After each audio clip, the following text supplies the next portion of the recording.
Hi, Robert. Okay, so these two questions I actually think I've probably answered at some point in one or two different one of my videos. Anyways, but just to save us both time and having to find them, let me see.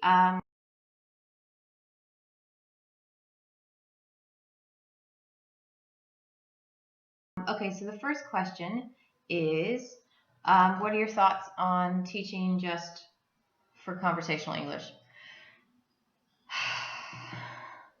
That's my thoughts on teaching just for conversational English. Um, Actually, you get this question a lot, I should say.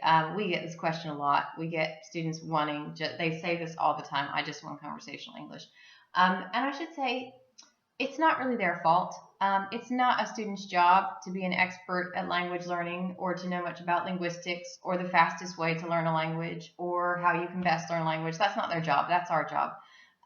So the first thing we always say right up front when we're explaining our school and who we are, what our goals are, aims, and everything, one of the main points I always say to every student is we teach complete English, which is just, for want of a better term, to mean that we teach grammar and reading and writing and listening and speaking all together, all at once, all at the same level. Because we find that unless your student is C1 or C2, which, I mean, I don't know what it's like in Puglia, but we have one C1 student and that's it. The rest of them are, A2s, B1s usually, and we've got a lot of B2s at the moment. But unless you have a super high level student that doesn't need to go further and just wants to maintain, um, conversational English is not really what you want to be doing because it's almost a waste of time. Unless you have, sometimes you get older students who are not interested in going ahead, and they just want to maintain or something. Okay, if you're just wanting to maintain, great, just come and just chat to me, fine. But the problem with conversational English is that you're never going to get any better. Well, I don't want to say never, but it's going to be so slow that it's just a waste of money. Whereas, for example, we have a conversation class and we've been doing it for several years. Had we been doing like a normal course with these students, they probably would have gone ahead by now at least 3 levels. And I would say they might be a level ahead or maybe half a level ahead of when they came to us, because we're not teaching them grammar, we're not teaching them vocabulary. They get pieces here and there when you're doing conversational English, but to me and to us as a school, we just find it a huge waste of time. And money. And we don't feel like it's ethical to ask people to spend a bunch of money just because they don't realize that, that it would be a waste of time, or almost a waste of time. Anyways, so there's that. And you get more experience as you go on. Different schools are different. Different schools take different lengths of time for each level.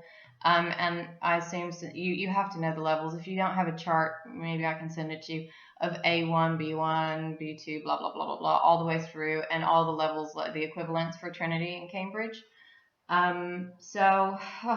Anyways, there's a lot to say about that, but because we are such a heavy examining school and we give exams to a lot of probably the majority of our students, at least 80% of our students take exams, then we just do everything by levels, almost everything by levels, because they have to be ready for an exam. Anyway, even if they don't do an exam, we want them to be ready for an exam because it means that they're moving forward. In conversation classes, they're not going to be moving forward, not at the pace that a regular student would be. So that's my thought on conversational English.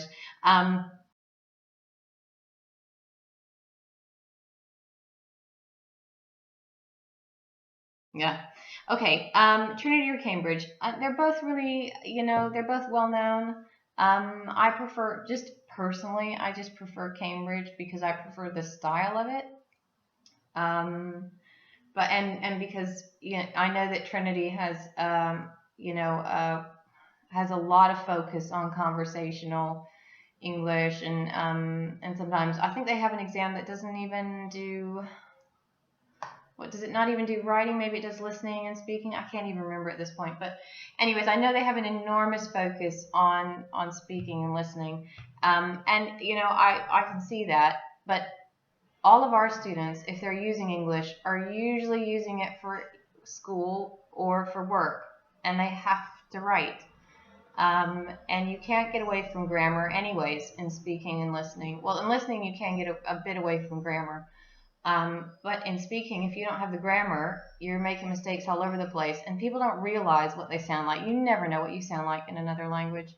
But it makes a big difference when your people that you're working with think, oh, this guy, like, wow, his English, and the person doesn't know it because they don't know how their grammar sounds or how they're actually sounding to other people.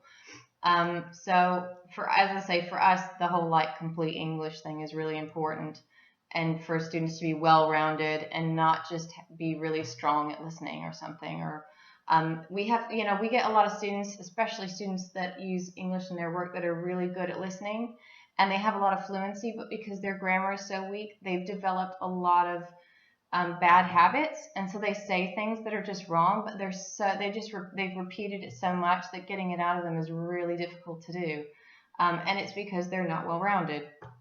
So anyways, so that's a really important thing for us, and as I say, I mean, it's kind of like why I prefer Cambridge, I guess, because they sort of uphold that every area is important sort of thing.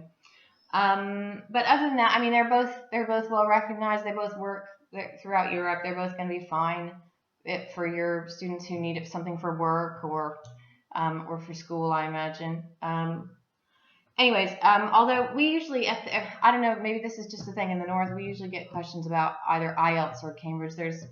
Even though there used to be, I think Trinity used to have lots of programs here. I think maybe mostly only kids do Trinity here. So I'm not sure why that is, but IELTS seems to be really popular at the moment. Anyways, I hope that answers your questions. If it didn't, just let me know and I'll try to give it another go. Bye!